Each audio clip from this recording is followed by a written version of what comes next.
Okay, we're here today in Castle Marne in Denver, Colorado. And here with us we have the Piker family and the owners and the innkeepers of Castle Marne. Here we have Diane, Melissa, Jim, Louis, and little Liz. Alright, so maybe we can just ask, how did you all get started as a bed and breakfast? Okay, I'll start with that. These people didn't have a job. And Okay. we decided we needed to do something, and it would be easier to open our own business than to go find jobs. So that's what we did. And that was about 22 years ago when we started thinking about it. And we, Melissa and I went to a class. How do you open a bed and breakfast inn? Okay. And we found that there were only a couple of things that that we're able to use. One of them, somebody in the class raised her hand and said, do we need a computer? And they said no. Well, they were wrong there.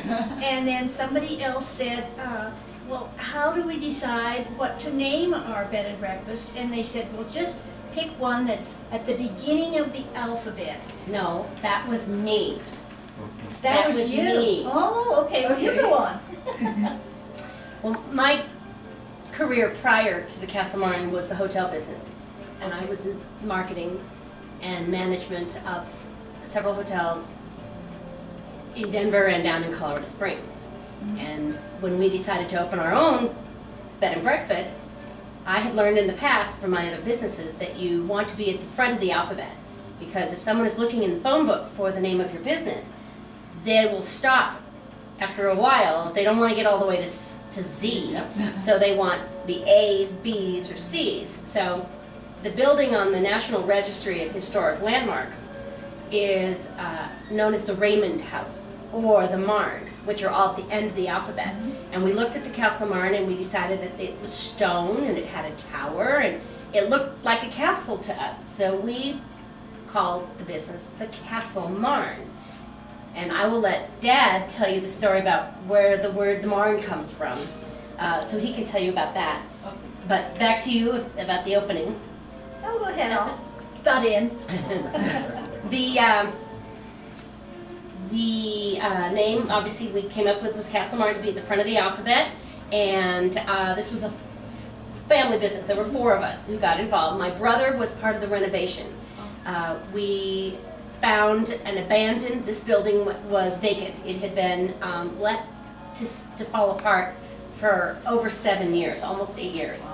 The building had stood abandoned and vacant. The plumbing had frozen and burst the first winter that the house was vacant. You haven't been here for one of our storms.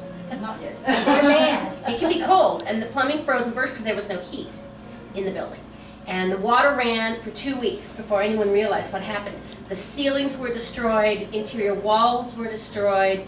7 years after the freezing of the pipes and all the flooding, we bought the house. So we had to rip out all the plumbing, old plumbing, all the original electrical wiring. We had to replace ceilings, replace walls.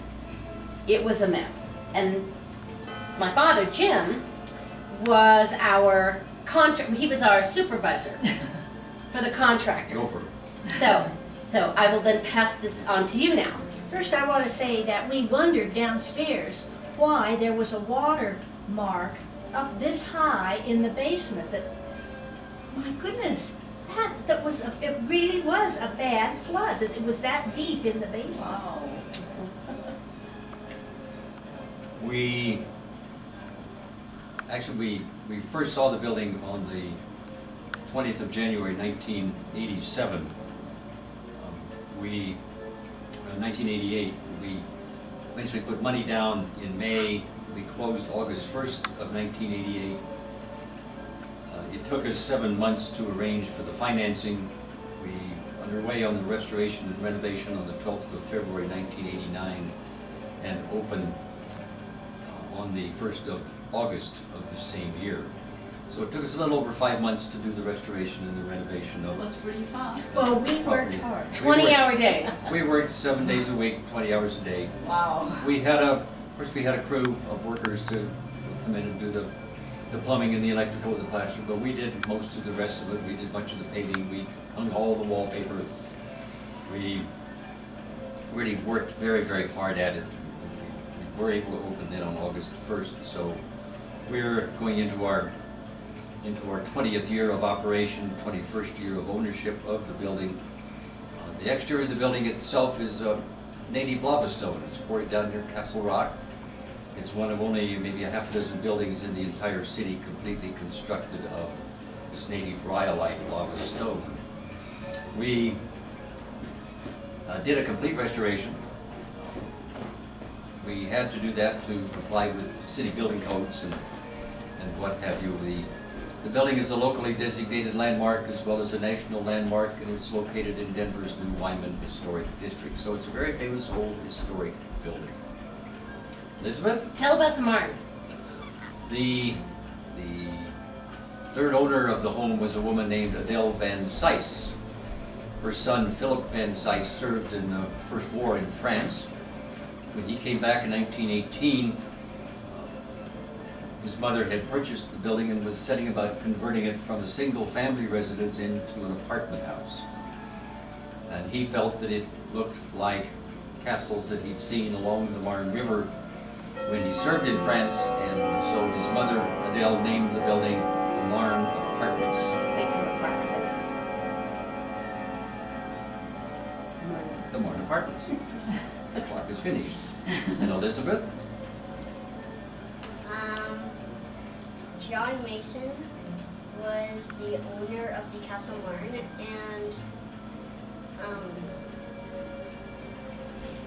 What museum was he the curator for?